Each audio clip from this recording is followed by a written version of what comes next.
നിങ്ങൾ ഈ ലോകത്തിൽ ഏത് മന്ത്രം വേണമെങ്കിലും എടുത്തു നോക്കൂ, അതിൽ ഓം എന്ന് തുടങ്ങാത്ത മന്ത്രമില്ല. ഓം എന്ന് പറഞ്ഞാൽ രാധാകൃഷ്ണ.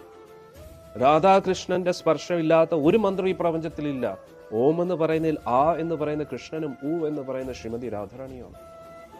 ഓം ഇല്ലാതെ ഒരു മന്ത്രവും ഇല്ല. എല്ലാ മന്ത്രത്തിലും രാധാകൃഷ്ണന്റെ സാന്നിധ്യം ഉണ്ടെങ്കിലേ ആ മന്ത്രം പ്രവർത്തിക്കൂ.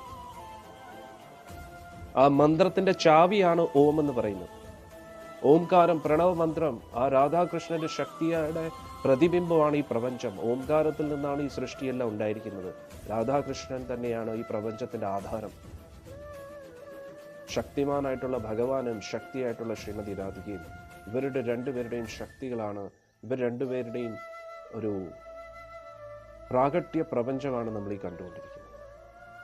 ഈ പ്രപഞ്ചത്തിൽ രാധാകൃഷ്ണൻ അല്ലാതെ വേറൊന്നുമില്ല.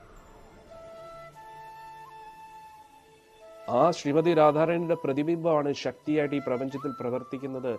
ഭഗവാന്റെ തന്നെ ഒരു വിസ്തരണമാണ് മഹാദേവനായിട്ട് പ്രവർത്തിക്കുന്നത്. അങ്ങനെയാണ് ശിവനും ശക്തിയായിട്ട് ഈ പ്രപഞ്ചം പ്രവർത്തിക്കുന്നത്.